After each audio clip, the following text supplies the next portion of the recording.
Chevrolet, with the debut of the 1953 Corvette, introduced America to the two-seat sports car. Chevrolet had big plans for the Corvette, which at the time was powered by Chevrolet's Blue Flame straight six-cylinder engine. By its third model year, 1955, sales had fallen to dismal levels.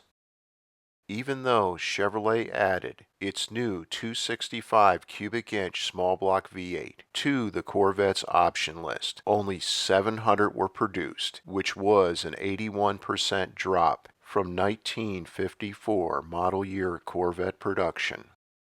As a comparison, the 1955 Ford Thunderbird, which was Ford's new two-seat sports car that competed with the Corvette, had a total production of 16,155 units for 1955.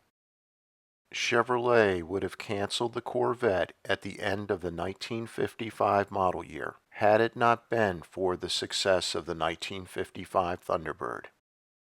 This is why it was so crucial that Corvette sales figures rebounded for 1956 and 1957, or the Corvette was going to be history.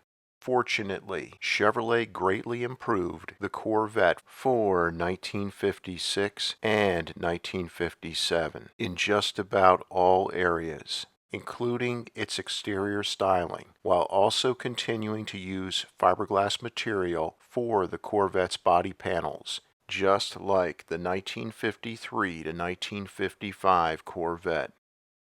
The result of these changes was 1956 Corvette production increased to 3,467 units and to 6,339 units for 1957. The only items that carried over virtually unchanged starting in 1956 were the 1955 Corvette's interior, front grille, and front vertical bumpers. Chevrolet gave the 1956 to 1957 Corvette a more serious sports car look, like it was ready for the racetrack, versus the 1953 to 1955 Corvette, which appeared more like an art gallery exhibit by comparison. The 1956 to 1957 Corvette had lots of curves and rounded edges in its very clean and sleek exterior styling, and didn't have tail fins, which was bold considering most new cars at this time had tail fins, including the Thunderbird. Its best exterior styling cue was the semi-oval coves located on the side doors, which were surrounded by a chrome strip. These coves were only available in body color, beige, or silver.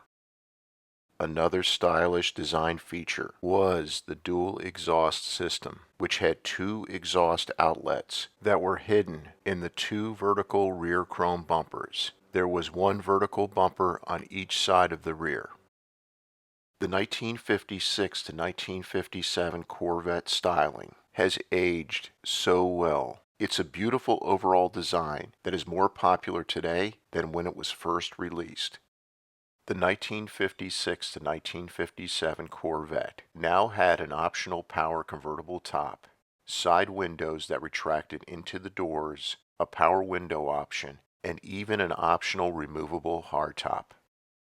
These were all items the 1953 to 1955 Corvette did not have, and made the 1956 to 1957 Corvette more civilized and broadened its appeal to a larger audience. Though all these changes improved the Corvette, it was what was under the hood that made this new redesigned Corvette so special.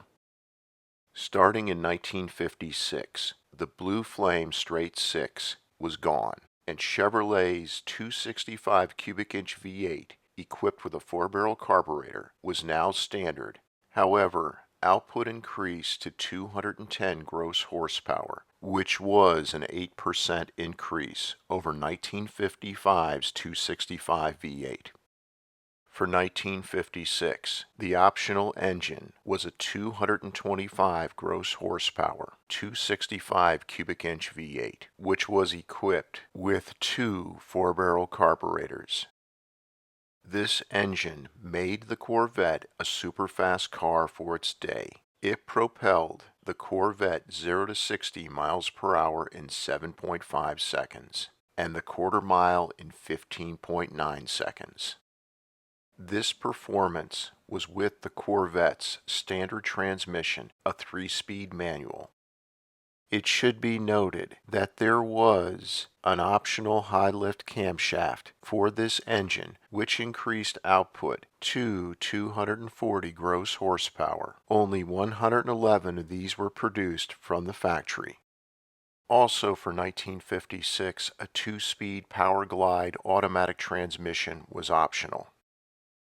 The driving force behind the Corvette's new performance persona was Zora Arkus Duntov. Chevrolet gave Duntov, who had vast experience in racing and building performance engines, free rein to transition the Corvette into a very fast, world-class sports car. For 1957, Corvette performance skyrocketed. The 265 V8 was replaced by a larger displacement 283 cubic inch small block V8, which was available in 5 different iterations. The base version produced 220 gross horsepower and was equipped with a 4-barrel carburetor. Next was a 245 gross horsepower dual 4-barrel carburetor version.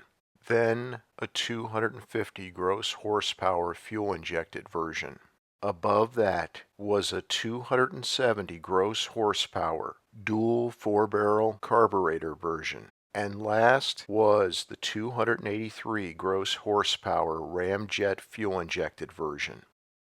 This 283 V8 with ramjet fuel injection was the super engine of its day, producing a whopping 1 gross horsepower per cubic inch of engine displacement, which was a major performance accomplishment back in 1957.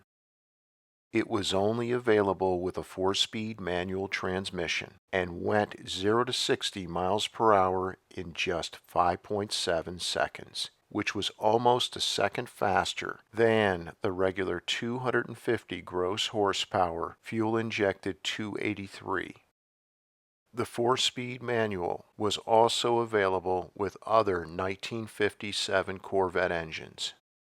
The other available transmissions for 1957 were the 3-speed manual and 2-speed Power Glide automatic. Both were carryovers from 1956.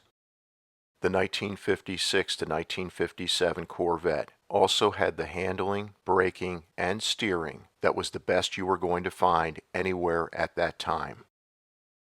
Essentially, the 1953 to 1955 Corvette was a sales failure, and by 1955, it was living on borrowed time.